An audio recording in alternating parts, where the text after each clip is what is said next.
কৃষি নির্ভর মেহেরপুরে একসময় ধান, গম আর পাট প্রধান আবাদ হলেও পরীক্ষামূলকভাবে চাষ হচ্ছে স্বাস্থ্যসম্মত ও লাভজনক সবজি বিটরুট।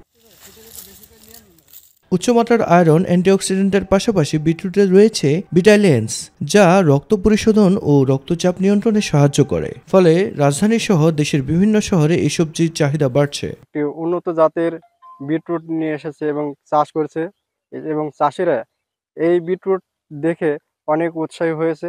আমি এই বিটরুট নিতে এসে আমার এই আধার পাধার একটু ভয় আছে, এটা বিটরুট নিতে এসে। প্রতি কেজি বিটরুট বাজারে 100 থেকে 120 টাকা হওয়ায় ভালো লাভ পাচ্ছেন কৃষকরা। এই চাষ আমাদের এখানে নতুন এসছে বিটা, তো আমরা চেষ্টা করব এই চাষ আমরা ফের করার জন্য। অনেক ফলন ভালো। বীজের দামটা একটু বেশি হলেও আপনার সেচ খরচ এবং সারের যে খরচ সেটা একদমই কম। কৃষকদের প্রশিক্ষণ দিলে কম জমি থেকেও ভালো ফলন ও ন্যায্য মূল্য পাওয়া সম্ভব বলে জানিয়েছেন কৃষি বিভাগ। আমাদের যেসব উদ্যোক্তারা এরকম ব্যতিক্রমী চাষ করছে তারা কিন্তু লাভবান হচ্ছে। সবচেয়ে ভালো আরও জিনিস সেটা হলো যে আমাদের এক্ষেত্রে যদি কৃষি গবেষণা ইনস্টিটিউট আরও বেশি আমাদেরকে কিছু জাত উপহার দেয়, তাহলে আমাদের কৃষকরা আরও বেশি উপকৃত হবে। কৃষি প্রশাসনের সমন্বয়ে সঠিক নির্দেশনায় গ্রামীণ কৃষিতে বিটরুট যেন নতুন সম্ভাবনার দুয়ার খুলে দিয়েছে।